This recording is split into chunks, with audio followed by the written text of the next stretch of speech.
आज अंतर्राष्ट्रीय मजदूर दिवस है, श्रमिक दिवस, लेबर डे।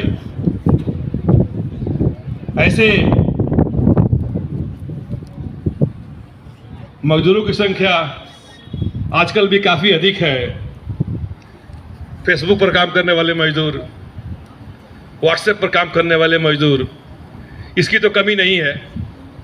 लेकिन ये मजदूर दिवस वैसे लोगों के याद में हुआ जो लोग शारीरिक श्रम करते थे। वास्तव में before 14th century Europe darkness के दौर में था, वो मेडिएवल फेज था। ऐसे जब भी मजदूरों की बात आती है तो वहाँ मार्क्सवाद की बात आती है, वहाँ सोशलिज्म की बात आती है, वहाँ समाजवाद की बात आती है। और मार्क्स ने अपने सिद्धांत जो भी दिए, कार्ल मार्क्स ने, बहुत ही रिवोल्यूशनरी उसके स्लोगन थे। साम्राज्यवाद का अंत होगा, दुनिया के मजदूरों एक हो जाओ, स्टेट्स शैल विदर अवे, राज्य अपने आप नष्ट हो जाएंगे। इस ढंग के उसके ये थे। और हर सोसाइटी में यह माना गया कि क्लास स्ट्रगल चलते रहते हैं। वह एंशिएंट फेज में भी हुआ होगा, वह मेडिएवल फेज में भी हुआ होगा, और वह मॉडर्न फेज में भी हुआ। हमारे भी सोसाइटी में जब एंशिएंट पीरियड में समाज में हर समय दो तरह के लोग होते हैं। एक अधिकार से संपन्न होते हैं, एक हैव होते हैं, और दूसरे हैव नट होते हैं। एक अधिकार से संपन्न होते हैं, दूसरे अधिकार से विहीन होते हैं। ये हमेशा चलते रहता है। समाज में दो तरह का वर्ग होता है। एक संपन्न लोग होते हैं जो कि सारे सुविधाओं का उपयोग करते हैं, और एक सुविधा विहीन लोग होते हैं जो कि मुख्य रूप से प्रोडक्शन में लगे रहते हैं। यह कभी ऑनर थे, स्वामी थे और स्लेव थे। वहीं मेडिएवल पीरियड में देखते हैं कि फ्यूडल लॉर्ड हो गए और लेबर हो गए। वही जब आधुनिक दौर आया, उस समय बड़े बड़े इंडस्ट्रियलिस्ट हो गए, और जो लेबर थे वो मजदूर हो गए फैक्ट्री में। और मजदूरों के डिमांड की बात उस समय उठने लगी, क्योंकि उस समय सिद्धांत जो दिया कार्ल मार्क्स ने, तीन बातें बताई। एक थ्योरी ऑफ सरप्लस, दूसरा डायलेक्टिव थ्योरी, और तीसरा थ्योरी ऑफ क्लास स्ट्रगल। कहा कि समाज में हमेशा ही क्लास स्ट्रगल चलते रहता है, और जो अधिकार से विहीन लोग होते हैं वो अपने अधिकार की मांग करते हैं। जो अधिकार से संपन्न होते हैं वो कुछ दे देते हैं, लेकिन वो अतिरिक्त मूल्य की चोरी करते हैं। यही कहा था थ्योरी ऑफ सरप्लस में कि वो अतिरिक्त मूल्य की चोरी करते हैं। और सोसाइटी में हमेशा ही पक्ष प्रतिपक्ष और समपक्ष, कोई भी चीज अपने आप में परफेक्ट नहीं होता है, बल्कि वो समय के साथ उसमें कुछ कमियां होती है। और जो भी थेसिस के साथ एंटीथेसिस आता है, उसका सिंथेसिस होता है। और ये दौर चलते रहता है। कोई भी व्यवस्था होगी, उस समय समाज में कुछ लोग असंतुष्ट हुए होंगे, तो थेसिस का दौर था। फिर एंटीथेसिस आया, कुछ लोगों ने डिमांड किया, और फिर उनके डिमांड को पूरा किया गया, सिंथेसिस का दौर आया। वैसा ही क्योंकि before 14th century Europe was in darkness, and 15th century and 16th century were known as age of adventure. वह एडवेंचर का दौर बना गया, और उससे लोगों को नॉलेज हुआ। Then next century 17th century known as age of reason, वो बुद्धि का युग हुआ। And further 18th century known as age of enlightenment, लोग प्रबुद्ध हुए। और जब प्रबुद्ध हुए तो लोगों का साइंस टेक का नॉलेज बढ़ा, हर चीज का नॉलेज बढ़ा। अपने एंशिएंट ग्लोरी के बारे में लोगों ने विचार किया।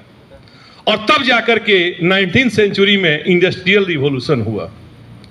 वो इंडस्ट्रियल रिवॉल्यूशन यूरोप में हुआ। आप पढ़े होंगे अपने बुक्स में कि 1829 में लिवरपूल और मैनचेस्टर के बीच में ट्रेन चली थी। इंडिया में भी 1853 में ट्रेन चली।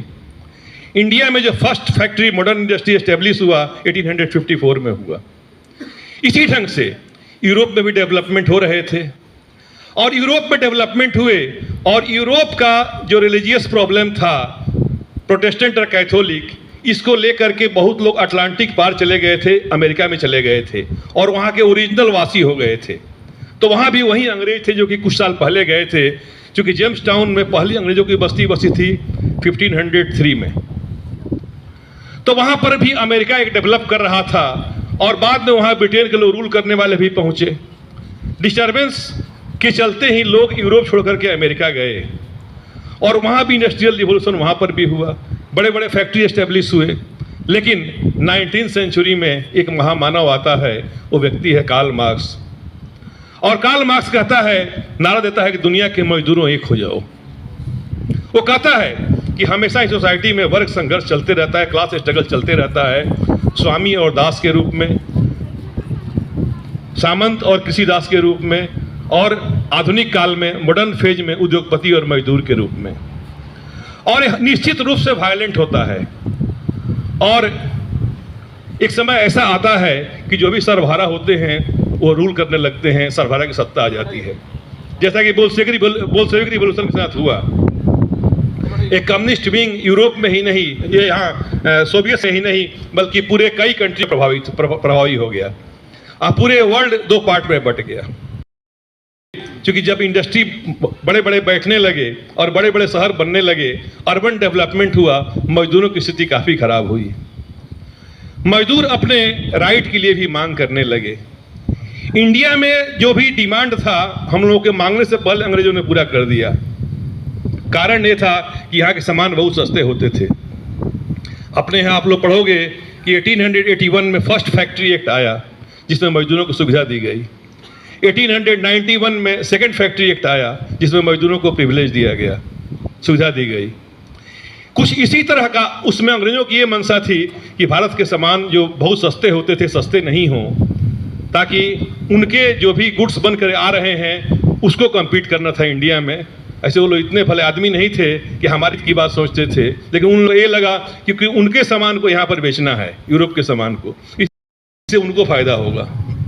उसी समय वही दौर था इंडिया में जबकि लोग भी जागरूक हो रहे थे, क्योंकि अपने यहाँ आप पढ़ोगे कि 1872 नॉर्थब्रुक का टाइम है, जो गवर्नर जनरल है, वायसराय है, वो 76 तक रहता है।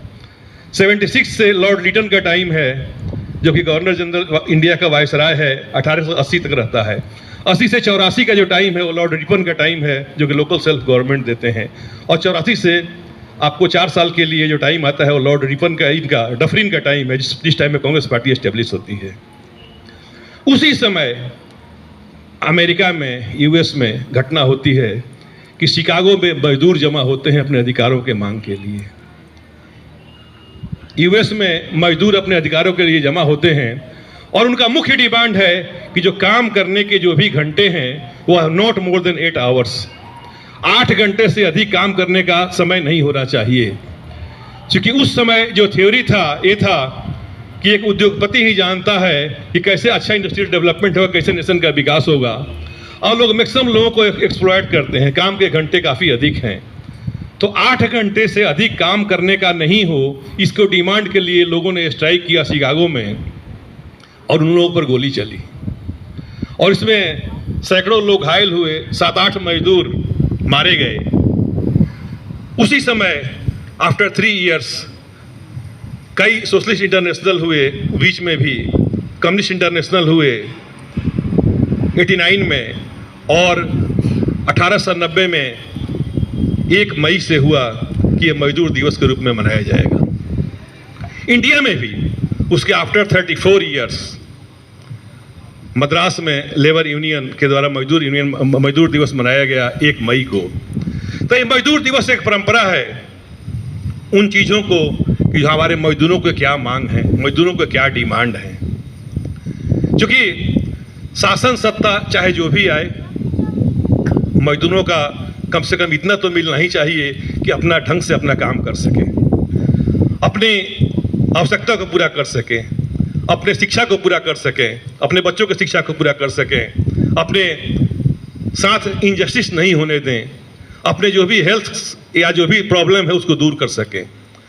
और इसी के लिए हर दौर में, चाहे वो सोशलिज्म हो, चाहे वो कम्युनिज्म हो, चाहे वो मोनार्की हो, मोनार्की में तो राजा जितना प्रबुद्ध होता है लोगों को उतना वेलफेयर कर देता है। ऐसे कई किंग हुए थे। लेकिन जब पूंजीवाद की बात आती है तो उस समय मजदूरों के हित पर थोड़ा असर पड़ता है। इंडिया में भी 1991 में इकोनॉमिक रिफॉर्म शुरू हुआ और उस समय लिबरल इकोनॉमी में लोगों को परेशानी इस रूप में होती है कि मजदूरों को कई बार लगता है कि हमारे फ्यूचर सेफ नहीं है, क्योंकि एक दौर आता है सोसाइटी में, इस ढंग के दौर चलते हैं। कई बार मजदूरों के बेटरमेंट की बात देखी जाती है, कई बार पूंजीवाद को बढ़ावा दिया जाता है। यही वह ऐसा दौर था जब मजदूर अपने अधिकार के लिए यूनाइट हुए और उस समय उन लोगों ने अपने आवाज़ को बुलंद किया और उन लोगों पर बर्बर पुलिस ने गोली चलाई और उसमें लोग मारे गए। तो उन्हीं के हित के लिए हमारे संविधान में भी जो आपका डायरेक्टिव प्रिंसिपल है, जो 36 से लेकर के 51 तक डायरेक्टिव प्रिंसिपल है, उसके पहले आप देखते हो कि फंडामेंटल राइट की सारे आर्टिकल हैं। तो इसी में आर्टिकल 39 के क्लॉज बी और सी में ये दिया गया है प्रोविजन कि लोगों को वैसा कुछ प्रोग्राम चलाया जाएगा जिससे कि समाज में समरसता आएगी और जो सोशियो इकोनॉमिक जो डिस्पैरिटी है उसको दूर किया जाएगा, ताकि जो बहुत आगे बढ़ लिए हैं उनके कुछ संसाधनों को लेकर के जो पिछड़े हुए लोग हैं उनको दे दिया जाएगा। इसी के तहत हमारे कई प्रोग्राम चलते हैं, कई चीज़ें होती है, कई हमारे पॉलिसीगत कई निर्णय होते हैं। तो ये भी इसी के लिए है कि सोशियो इकोनॉमिक डिस्पैरिटी को दूर किया जाए। तो ये समाजवादी सोच होती है। हमारे देश में भी कम्युनिस्ट मूवमेंट 1925 से चला, बाद में सुभाष चंद्र बोस ने फॉरवर्ड ब्लॉक इस्टेब्लिश किया, 50s के बाद भी कम्युनिस्ट पार्टियां बनी और कम्युनिज्म के लोग जो भी मानते हैं वो मुख्य रूप से मजदूरों के हित की बात करते हैं। बल्कि इन लोगों से इतना अधिक लोग प्रभावित हुए कि कांग्रेस पार्टी के भीतर भी 1931 में ही स्टेट लेवल पर कांग्रेस सोशलिस्ट पार्टी का गठन हो गया।